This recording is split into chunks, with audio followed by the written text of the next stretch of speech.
Welcome, viewers. Today, in this session, what we want to discuss is the issues pertaining to uh, CV preparation and also how do you prepare for interviews as a candidate. I think in the previous session, we were discussing how an organization can conduct interviews, but in this session, we are focusing on how can you prepare for interviews, or how can you put up your CV to be of that standard, that high level standard. So what we are looking at is to say, in this session, what we want to discuss is what is it that should be in a CV, or what is a CV at the same in the first case, and also what should be in a CV, and why a CV is very, very important, and also the do's and the don'ts when you're preparing your CV, and also what do employers check in a CV, and how do you prepare for interviews, for example, and also what to do during or before, during, and after interviews. These are important questions that we need to be able to appreciate, to say what is it that you need to do before, during, and after interviews. So it's very, very important for you to be there, also to listen to this particular session. And when you talk about a CV, I think some would call it a resume. Yes, so some will call it a resume. So but this is a brief account of a person's education, could be qualifications, the occupations, the kind of experience he has, and also, yeah, mostly you're just giving yourself as who are you, a description of yourself as a professional. So you're describing your professional aspect and not the personal aspect, but the professional aspect. Who are you? So that each and every employer, if he is to employ you, should be able to know that this kind of a person is also so. And from by reading your CV, we'll be able to conclude what kind of a person you are, whether you are capable of doing that particular job or not. So what should be in a CV? That's the most important question that we should be asking ourselves. What should be in a CV? Yeah. So the layout, I will not discuss about the layout and all that, but what should be in a CV? So one thing we need to appreciate is you need to have some kind of professional qualifications, and also professional associations that you belong to. For example, accountants, they have got ICAM, for example. HRs, they have got the Institute of Air Management. Procurement of professionals, they have got the Mara Institute of Purchasing and Supply, for example. You can also include issues like the language, the languages that you know. There are certain jobs which require you to be knowledgeable of a certain language. We're not talking about your tribe, but we're talking about, you can be, for example, a Chewa, but you know Sena, you know Tumbuka. So that's the kind of languages that you know. You're not like a Tumbuka, you're not a Sena, but we're talking about the languages that you know. So it could be French, could be Spanish, and all that. There are certain jobs which require you to work with people who are knowledgeable in a certain language, but they're not good in other languages. So that can also be a plus to you. So I think that's very, very, very important. And also the other additional qualifications. So professional qualifications could be bachelor's degrees, could be master's degrees, PhD, and even other profession like in SCCA, if you're chartered CIM, chartered office marketers, and all that. So it depends on which field you are. So you should be able to have a summary of those qualifications, the conferences that you have attended, or you maybe have facilitated, because sometimes they might want to see not every knowledge you get through the class, but you might also have attended some, you have gained some knowledge through some other platforms. Could be publications that you have done. For example, myself, I'm an author of a book. We call it A Guide to Human Resource Management, for example. So I have to include in my CV just trying to show my level of understanding in this particular field, to say I'm knowledgeable in this particular field. So that's why I'm including a book which I happen to have authored. So it will show that I'm good in that area. So it could be publications in journals, could be books that you have written, or papers you have presented, and all that. Some awards that you have gotten, for example, maybe you're best employee somewhere, maybe you are best department, for example. Yeah, blogs that you do, for example. If I have got a YouTube channel, for example, I would include that.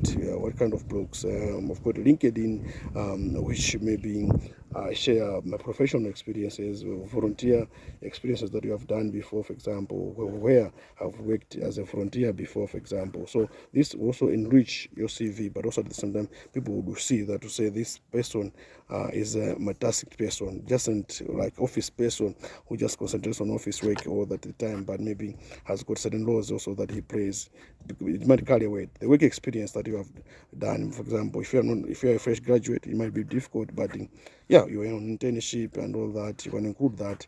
What we are doing as an intern, for example. But if you have good work for some years, you might include the kind of work experience that you have. You might also have some kind of the contact information. I've gone through some CVs whereby you find there's no contact information, for example, which disadvantages the employee, because how can they contact this kind of employee? The relevant skills that you have. There are certain jobs which require you to have certain skills, yeah, communication skills. I'll give example, a public relations. I've been sitting as a guest of, as a master of ceremonies, for example. They will require maybe a public relations officer. You should be able to come up out and say, no, I have been a master of ceremonies for several events and all that. Yeah, so the relevant skills that you have, you might also to have a small profile, a small personal statement in your CV. What kind of a person, or your ambition and all that. The achievements, for example, you might need to have some kind of a column where you can include your achievements you have done, and also the previous work and also the previous experience that you have. Yeah, the periods you have worked and also the previous experience that you have done.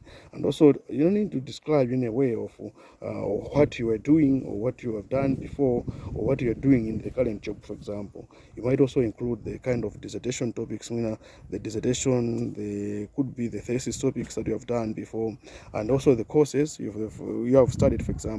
Yeah, there's certain jobs which maybe you are just applying because you're just fresh from college, for example. You might need to include some courses, because from the course someone can really relate to say, no, because he has done this course, I think you'll be able to do this particular job. You might also need to include the references, for example. So we should be able to understand what kind of references you should be able to use. And also, I think some of the things which are very, very important for us to appreciate is that the ways that you need to include in your CV could be like maybe I have achieved this, I boosted sales, for example, I completed this, I created this, I accomplished this, I improved this, I expedited this, I maximized, I produced, I simulated.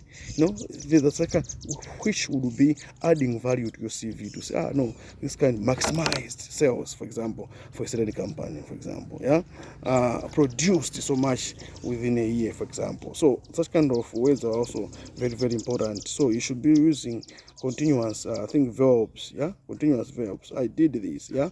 So and also sometimes what do we need to, so there's certain things which you don't have to include in your CV, for example. Issues like date of birth, they might be useless. Some people can be biased towards you just because of your date of birth. No, this guy is too old, this guy is too young, and all that. We know under the Employment Act, under Section 5, you are not supposed to discriminate someone because of one's age, sex, among other things, yeah, where he's coming from, nationality, home district, language, and all that. We're not supposed to discriminate because of the sex, whether a male or female, whatever. But what is important for us now, some people are there. We can't control them. Within their offices, when they're shortlisting, they can make decisions against us because of our age. So let's avoid such kind of information. Home district, let's avoid. There's different people with different biases. They can conclude to say, no, because this one comes from this district, let's not recruit him, and all that. Yeah. Photo, for example, you might have some people biases. I don't know. We call it as aesthetic labor.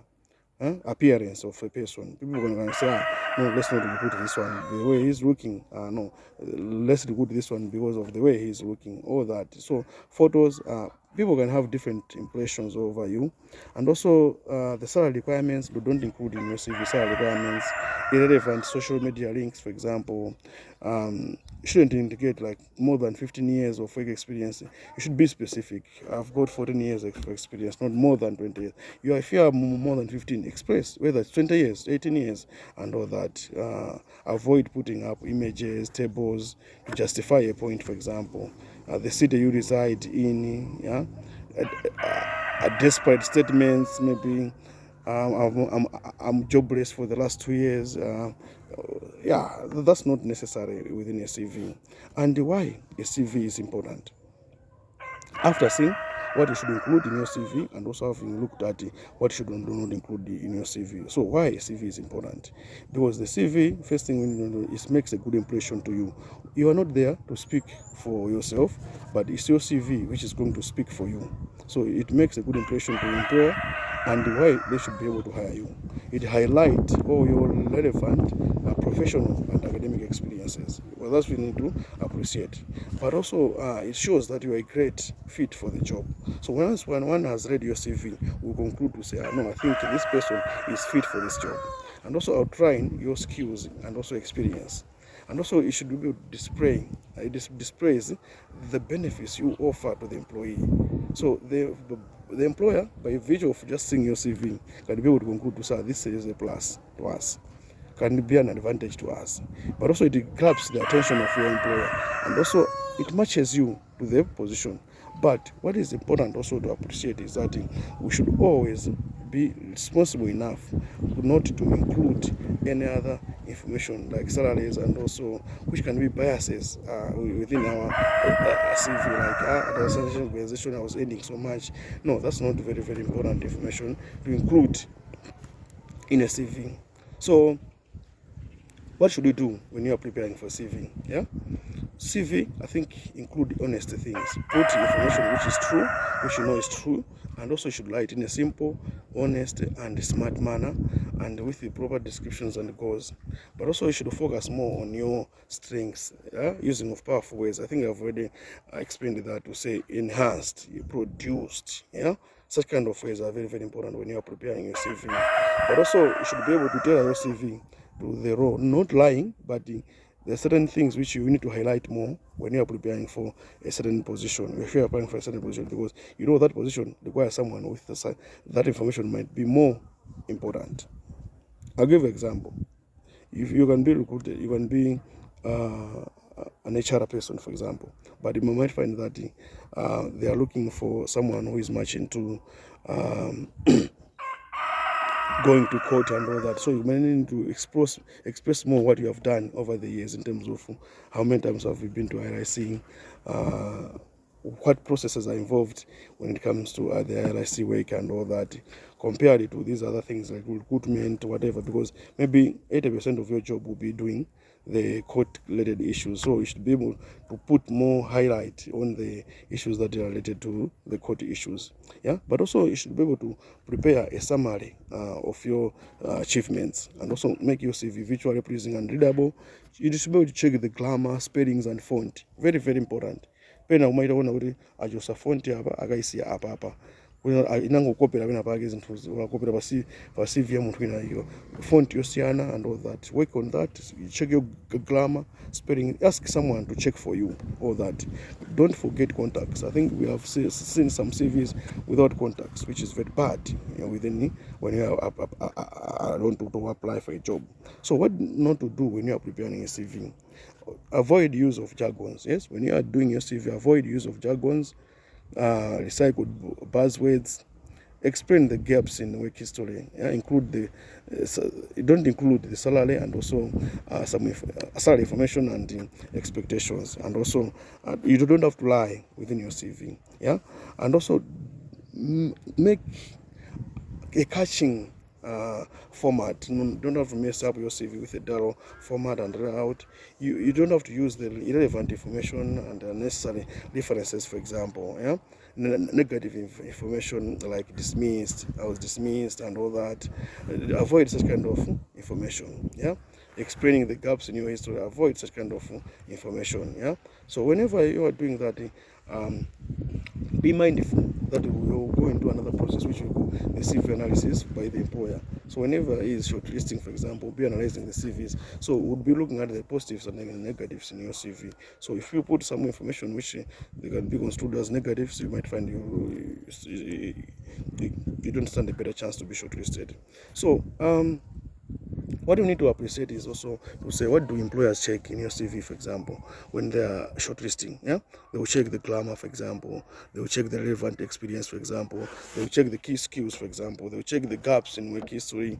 They will check the positions you have held before, and also they will check the positions and the publications that you have done before. They will check the personal traits. Even some would look at the organizations. Are these organizations related to what we do as an organization?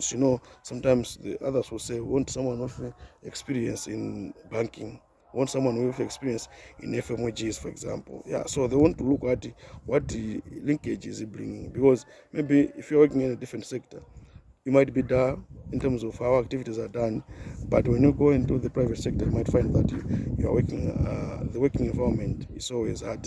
Yeah, and also what do you need to prepare?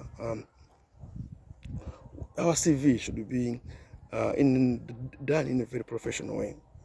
So we're done with the CV, for example. So when you have been called for that important call, you have been called to an interview, for example. Yeah, what do you need to do? First thing you need to appreciate is to review the job description that you got, and all the job description, your CV, even the application that you had sent. This is very, very important because there are certain questions which can be based on the job description. In fact, most interviews have to base their interview questions on the job description and also on your CV, even your application. So if you have put some lies, you might find that they can pin you during the shortlisting. Yeah, I mean during the interview they can pin you. But also you need to research the company and the role that you're going to perform. So you should be able to look at the company, go to the website, search more information, sister companies, how do they get their funding, how are do they carry their activities. If you have some insights within the organization, you can be able to reach out to them and be able to learn one or two. And also, I should be able to learn the hiring manager and prepare the thoughtful questions for them. You should be able to know what kind of questions you can be able to ask them, for example. And this is very, very, very, very, very important when you are looking at an organization. And also, you should be able to choose a proper dressing. What kind of dressing should you put up? Avoid issues of perfume, strong perfumes, mini skirts, dreads, and all that. Okay, let me emphasize. In my book, A Guide to Human Resource Management Practice, I'm trying to give out an outline to say I don't think employers have to base on aesthetic labor when they are employing people, to say how are they looking, how they have dressed, whether they have put on a necktie during interviews. But, and underline the word but, you're not in control of the employer when they are doing the interviews or when they are doing the shortlisting. So some employers would still use aesthetic labor. So you don't have any control. Although I'm saying those things doesn't carry weight, but you find walo interview you have put on a strong perfume and are they going to get you miniskirt? Are they going to take this as your opportunity? So to avoid these biases, you don't know the people you are dealing with, it's always to look presentable. And what is presentable, we all know what is it. Your office attire, a proper skirt below the knees, yeah. Your makeup shouldn't be that strong. No. Yes, so because this is only an opportunity. Dress, for example, people have ended up yeah. I think you have heard of Trouble Galua. I think there's a story which I'm covering in the book on aesthetic labor dressing, to say he has been forced to cut his dress several times by virtue of was attending interviews or was appearing before interviews. So an interview process is a very, very important process which you don't have to take for granted. But also, you should be able to keep the number of the person who called you for interviews. Very, very important. Be able to keep that number, because sometimes you might be able to want to go there and now you have been lost within as you are going there. You can't locate the place. You can be able to call that particular person and be able to give you a proper direction. Or even you want to follow up with a certain question and all that, you might be able to follow up through that kind of. So it's always important to keep the number of the person who called you, whether it's a ground line and all that, but at least you will be able to call that person and even ask his name. It's very, very important. And now, you have now been called for, you got the call for the interviews, now you are there and in the interviews. What should you do? What is important for you to become? You should be able to listen attentively to the questions and shouldn't answer questions which you have not been asked. Allow the interviewers to finish their question. You don't answer before they are finished. Yeah. If you don't know a question, the best way is not to say I don't know. Yeah. You can be able to describe it in a different way. Yeah. This concept, I have heard it before. I don't know how it works, but I know it's a system. It does A, B, C, D, and I can be able to learn it if given a chance. They will know that the confidence that you have will make you the best candidate for the job. So what is important? Even when say the question, let it pass, I'll be able to attend it at the end of the interview. But what is important, not to show that you are blank. Don't never ever say that I don't know this question. I have never heard about this. No, it's within your space. You can be able to know, but a given time, I'll be able to research over this concept and I can be able to apply it. But also avoid asking irrelevant questions, as well as you limit your chances when you are to get the job. Yeah, so don't ask irrelevant questions. I want to know this job. I think it was advertised 2 years ago. A year ago, I saw another advert, and this year again you have advertised. What happens? Are you interested in the job, or you want to know what happened before? So these are irrelevant questions. So what I'm trying to argue is, ask relevant questions. Don't ask questions even, no, that question I didn't respond well. What's the answer, for example? No. The panel is not there to answer you questions. You're supposed to provide answers to them. So if you don't know a question, as I think I've already explained what you should do, and not necessarily ask the interviewers to give you an answer to that particular question. So that's what is also very, very important. And also at the same time, what is also important to avoid in that particular interviews, like asking for salaries, how much are you, how much can I earn? It's them who can ask you, yeah. But what you can ask is about when the results can be out, how long can I'm going to wait. No, not how many candidates are you going to pick, because I'm seeing there are a lot of people. No, you can be the only one, or even out of 100 you can be. So it shows that you don't have confidence. You are looking at to say, maybe if there are 10, then I have a bigger chance. No, you can, out of 100 you can be the only one to be recruited. So you have confidence, not asking how many people are going to get for this job. No, we're getting one person. Hey, so all these people, may God help me indeed. No. Don't be desperate with when you are attending the interviews. And also, whenever you are done with the interviews, you should be able to thank the panel for considering you for the post, and you are looking forward to work with them to show that no, I going do you communicate to people who have who, for example, have failed the interview. No, you want the job, and you're asking whether they communicate to people who have failed the interviews. I thought you want the job, and you are the one to be good and to be given the job. So why should they communicate to you when you have not got the job? You are getting the job, yeah? So you don't mind whether they communicate to you. The point is, if they don't communicate to you, it's a communication in itself. So the communication is that you didn't do well the interviews, but you have no time to are you going to communicate to those who have not passed the interviews? No, don't ask such kind of questions. And also, you should always be positive about the company. Say positives about the company that you know, and also your passion to work for them. That can be your concluding statement. No, I want to work for this company because of the tremendous things, the slides that I'm seeing. I'm seeing Ekaya as a company that is growing, fast growing, innovative. So I would cherish to be part of it. But I'm innovative.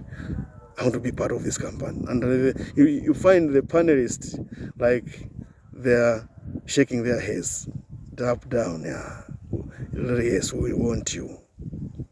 So don't ask negatives about the company. Don't ask for responses to the question that you feel you have failed. And don't ask why the post was advertised, where the person is going to work, how much is the salary, and whether when you will know about the results. Those are irrelevant questions.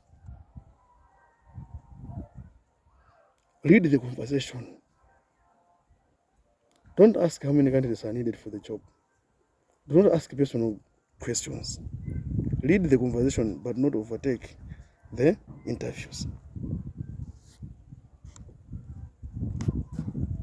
What is important when you have now after the interviews? What should we do? Is waiting. Wait and wait and wait.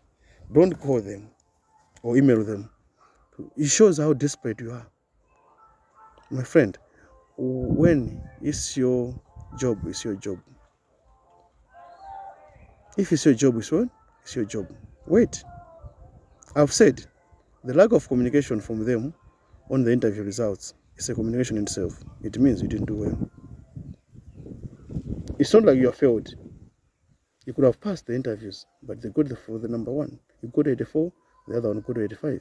So they had to pick the other person. It's not like you have failed. You're not a failure. But you just wait. So I always emphasize, wait, wait, wait. Thank you so much. I hope you have enjoyed and it's going to help you in one way or another as you move forward to the next job, as you're applying for the next job.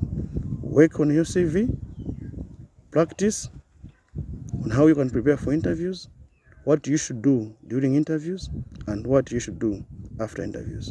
Thank you so much for watching.